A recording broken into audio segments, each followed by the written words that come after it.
Yaya nazali koloba tongo midi pokwa soki likambo nano omona te nano oyoka te koloba te ke ezalaka te to esalama nanu te mokili oyo ezali na makambo masolo toali kobeta awa yaya soki ozali kosunga o te nayebi te balukela o kombo kasi makambo ya minene ezali kosalama na mokili oyo yaya ngai ekopesa ngai mutu koswa eske makambo oyo ebandi kaka ntango internet ebandi to ebandaka utokala yaya ondire bandaka la po to bandaka koyeba makambo te po tozalaka na moyen de communication facile te fiable te lelo koma osali likambo na 17h1 na 17h1 30 secondes monde entier seyebi yango tala tina kitoko ya internet malgré côté mabe pesa di mingi ya likambo ya somo ya pasi pe mawa mwana mobali na kombo ya Armel azalaka na monga fula mwana ya monga fula Petit Armel abala azala mwasi na bana mibale. Armel akufi njoka na monga fula. Likambo ya somo ya Armel abimi na Johannesburg epa na biso na Johannesburg na aéroport hors tambo international. Apesi privé na ya quartier Gilles. Enveloppe ya kaki na sandal amemela mwasi na ye. Ya likambo ya somo boye.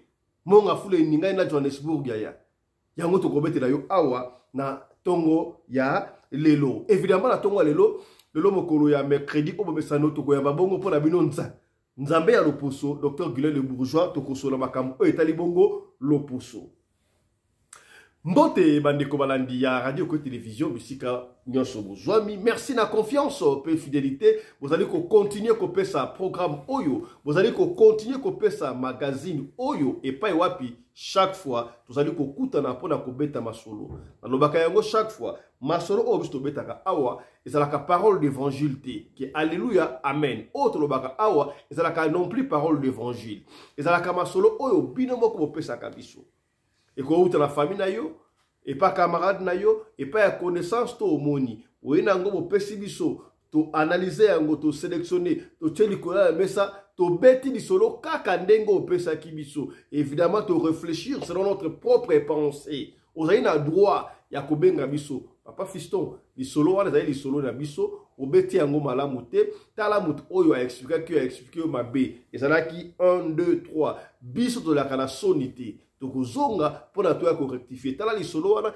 ezalaki boye te tango ali kobenga biso yebaka obenga na limemia kobenga na loyenge te po to sepela pete benga buta ndenge ya kimi na ndenge ya botosi na respect ya kimutu normal ndenge ezalaka est-ce komi c'est que bien comme on a ngai fiston pelende tata ya Sedek boyebi yango déjà na sepelaka mingi yobenga ngai tata pelende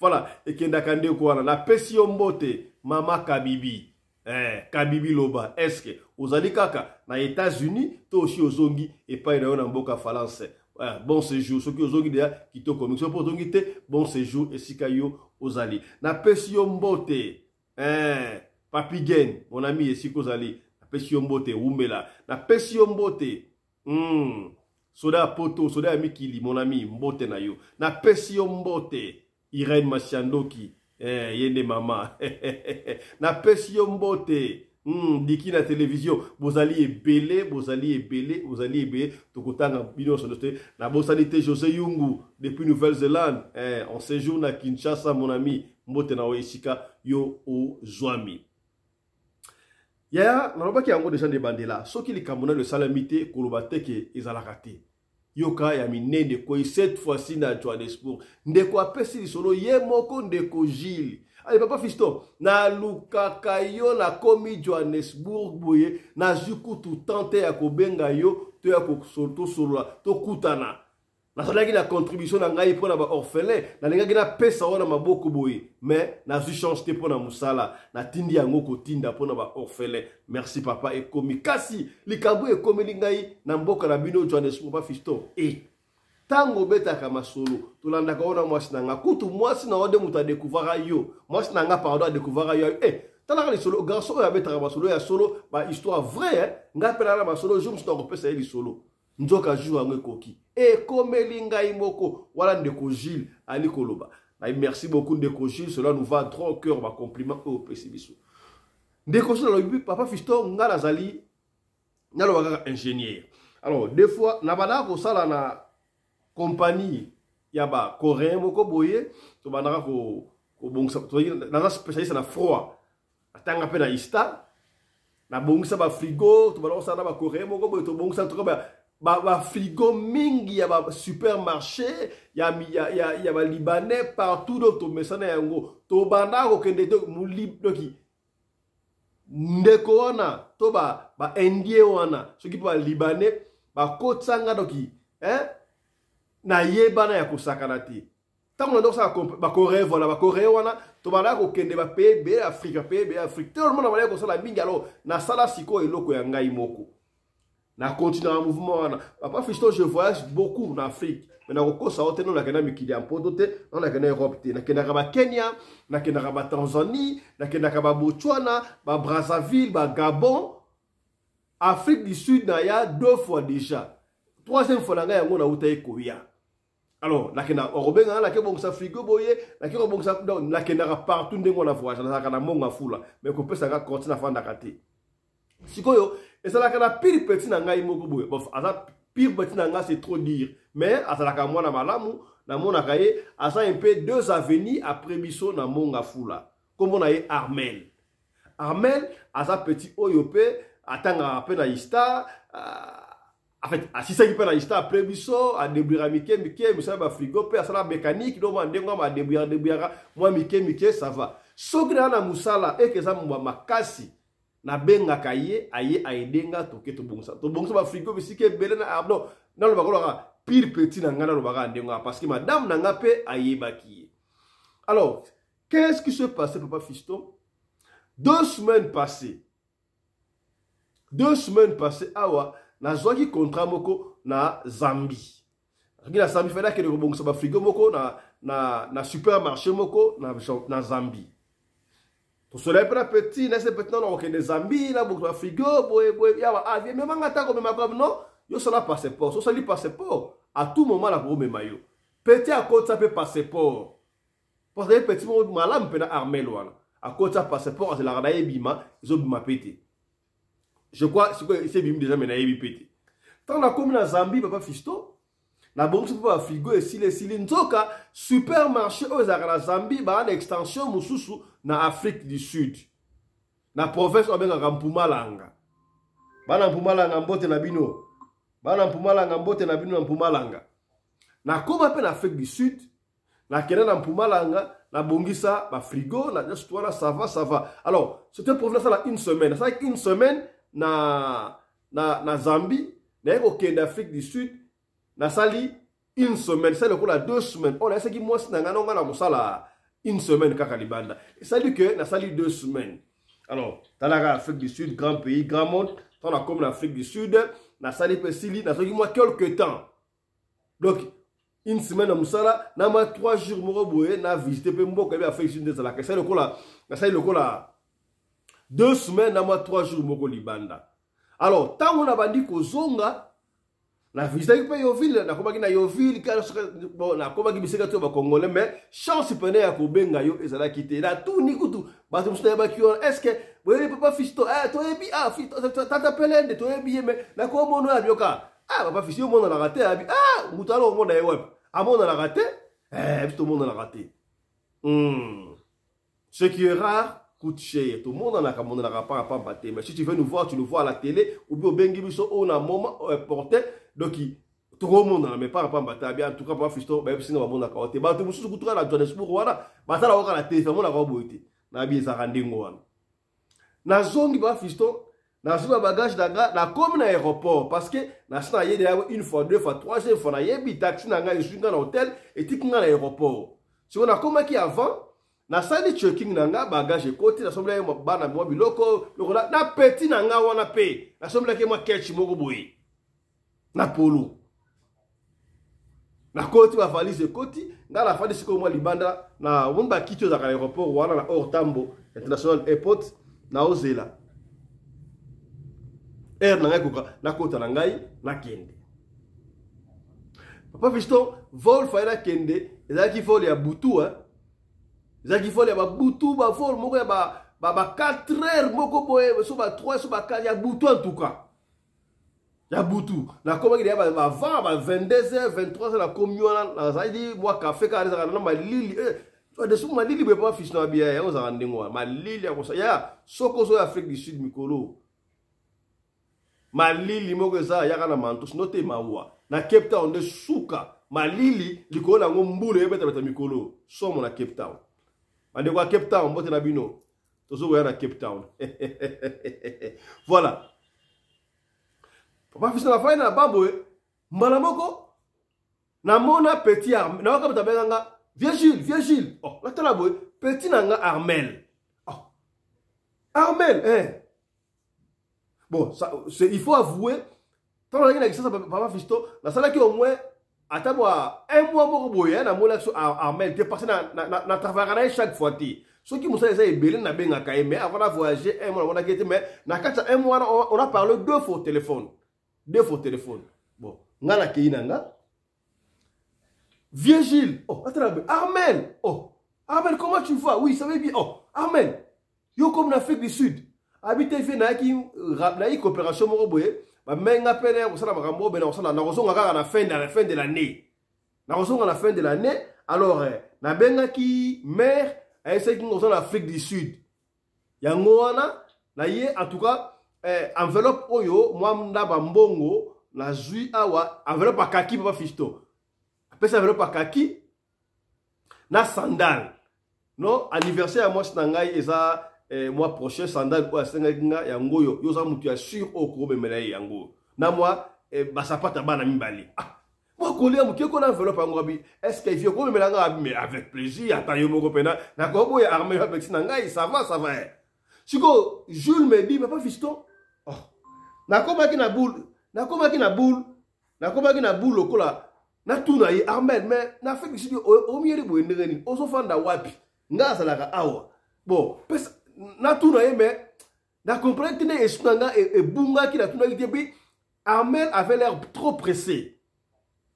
Armel avait l'air trop pressé abimanaika akeni na ye bon na kipangi peut-être na pesa na akoli wana Armel akei akitina ba escalier wana et puis je ne plus revu Armel bon ngap ernanga esili et koki na côte na ngape na côte na ke na ngape tangu na komi na kati avion tangu na côte na kati avion na bandi komitu na siko oh mais petit Armel na ça na presque chaque fois oui c'est vrai qu'il y a petit rappeler à quantité mais na ça na moi chaque fois soka daki na projet ya oya Afrique du Sud fala ka ça quand même ngai na ngana ma orienté on a 3e fois na ye na ebo bata mike na ko ga ta ko benga yo papa pelende o ya belanga pili petit na ngai ah bon ma passeport to ba ma passeport c'est nga ko bisa passeport à sa côté de passeport na ebi bo na fina ye à ça voilà mon bal mais na ça ki na ba inquiétude va faire et moi inquiétude de zanaki na jipa avion na ngai bon tant on a quitté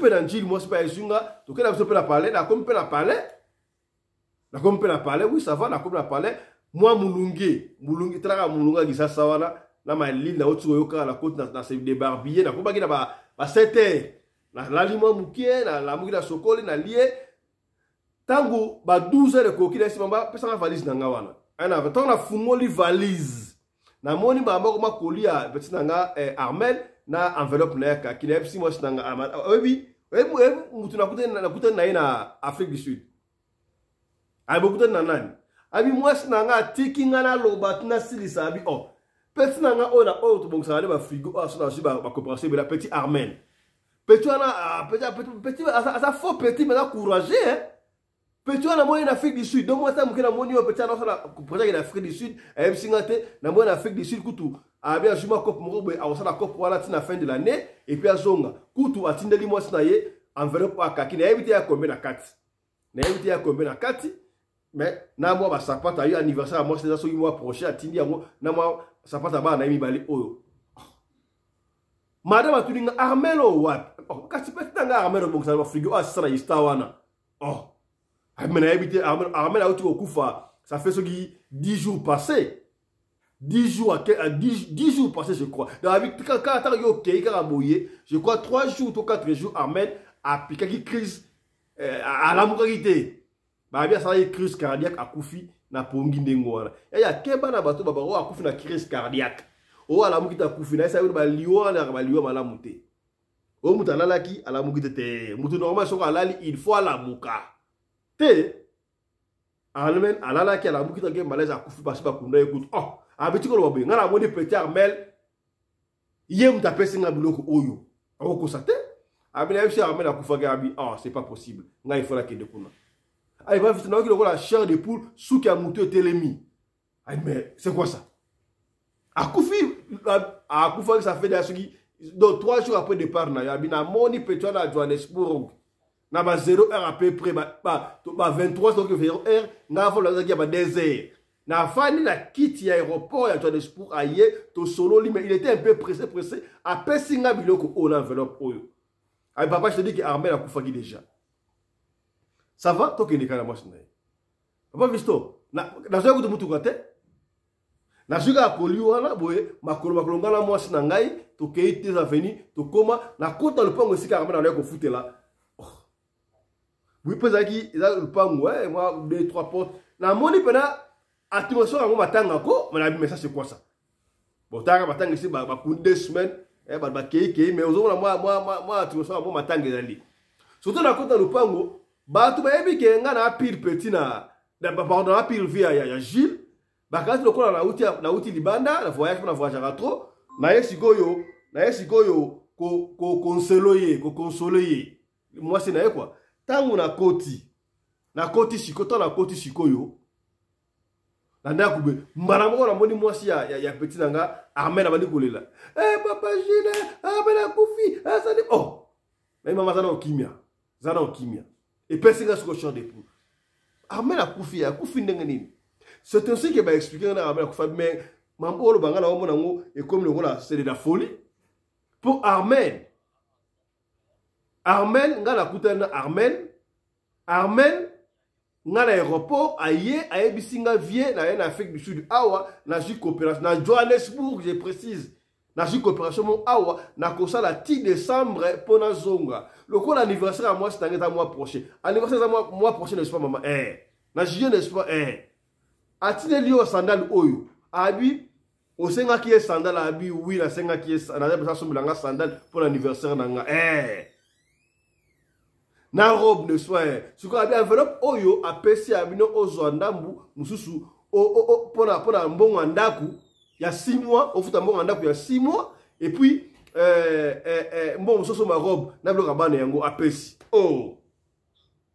boye matanga na congolaise la kasui moi 1 mois ma 2 mois tikali yemoko mama na za kiwa doki batu babandi kolela botela baka panzani na monga fula wana osakalati Armel a bien Afrique du Sud. Armel a fait awa. A bien Afrique du Sud. Bah tu vas tourner le papa fisto.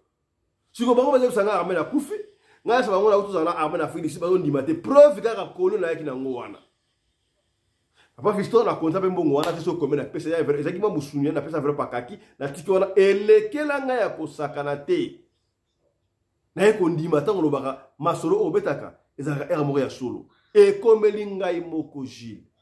Na pesi wana mwasi a témoigné oui tokoma na proma ndaku amane ko bunda afuta ndaku ya afuta ndaku ndeko ko futa ya 2 mois 3 mois à l'aise siko a pesi mbongo ya 6 mois donc ça dit que 10 décembre afuti mbongo ya ndaku mwasi na mbongo te mwanda mususu mwasi wana asala ngo soki ndenge nini bobala kufaki na Congo na monga fula Armel ayeko bana Johannesburg et pas ya pili vie na ye. Et vient n'a pas douté à comprendre bon n'engé peut-être comment il pressé à bino donc c'est que ce que ça solo donc esprit n'est ndé est côté la ngai ya tout le monde le mort ne sont pas morts tout ndenge nini tala li solo ya Armel yango wana Mbuta Gilles avec télévision papa Gilles na beto ka ndo betela inga to beti li solo kaka ndenge mo rapesa kibiso vous comprendre et ya bino le mort ne sont pas morts voilà. Lisolo Armel yango wana sikoyo voilà sikoyo quoi to prometa ki to koyamba pona bino docteur Guillaume le bourgeois nzambe ya loposo le lomo kolo ya mercredi chaque mercredi to zala kana awa docteur Guillaume mbote na yo oui mbote papa pelele bonne santé oui santé malamu Voilà. Voilà. Lelo, to sur ma campo et taille le poso. Docteur Guilherme, on a dit dermatologue et c'est chaque fois to consulta dermatologue la bino. Le cola, batunos tout, ce qui a belli, ata ce qui a bellité. To senga kanayo ok dans l'hôpital. 3 mois, peut-être après 6 mois, pour la santé, dans l'examen général. Le cola paye à poso. Moutunos tout, et c'est chaque fois, après 3 mois, une année, n'a été combien d'états au moins la dermatologue pour se consulter poso et d'aller n'engeniner. Est-ce que c'est vrai que Moutou Nyonso, après chaque temps, à consulter dermatologue naïe? Tout ce que mon dermatologue a pêché en photo par les silito, il faut consulter chaque fois pour la santé à l'opposition naïe.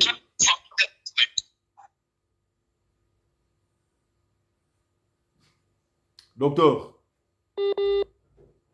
Allô, docteur? Allô?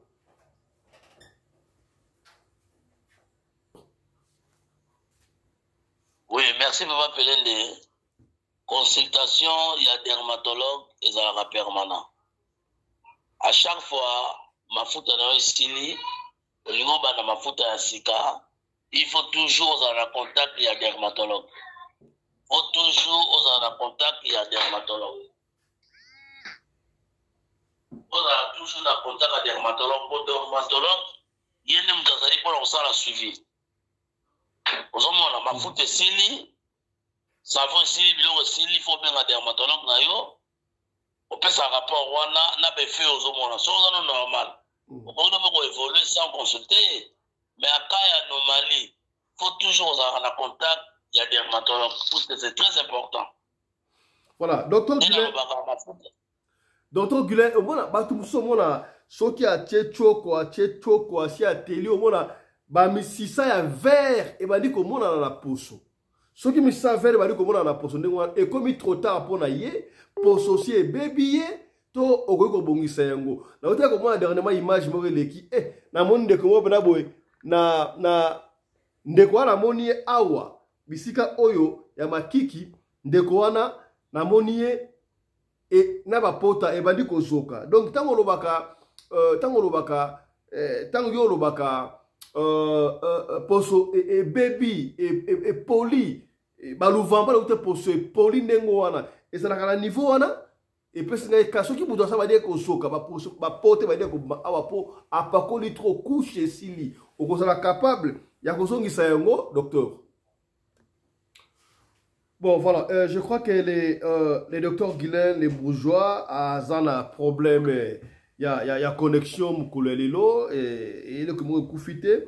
Je crois qu'on pourra le recevoir demain ou peut-être dans les après-midi pour notre sur le Macam ou le sommet. Je signale que il y a un problème, il y a peau, Louvamba, le cancer des peaux et c'est bêtis, c'est comme le verre, ou il y a au salaté, sous que nous avons la kate.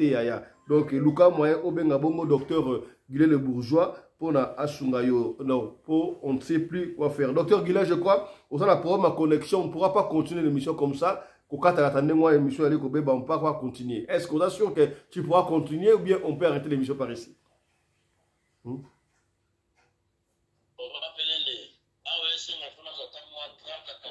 Donc, voilà, mesdames, messieurs, comme je disais au début de cette émission, on va essayer d'arrêter. Ici, et le docteur Guilherme le Bourgeois, chance à charger et topé à bon sa téléphone, ici Kazali, pour nous continuer bongo émission. On se retrouve tout à l'heure là, pour la session Moussoussou, mais jamais. N'oubliez pas, ceux qui ont un problème, il y a Po, il y a le Poso, il y a le Benga docteur Guilherme le Bourgeois, na numéro na Oyo, plus 243 85 46 86 4 11. Je répète, Obenga docteur Guilherme le Bourgeois, le numéro Oyo, plus 243 85 46 86 411. Ce qui est bengié pour n'avoir problème, nous surtout aux Zainango, souke kolaka difficilement. Olingi obongisa tolo, olingi obongisa la bibielle naturelle, olingi obongisa teinture na yo, benga docteur Guilherme le Bourgeois akosunga yo na Itali makambo bongo ya lo poso. Allez, Portez-vous bien. Santé de fer à tous. Hein. Chap chap. Et tchara.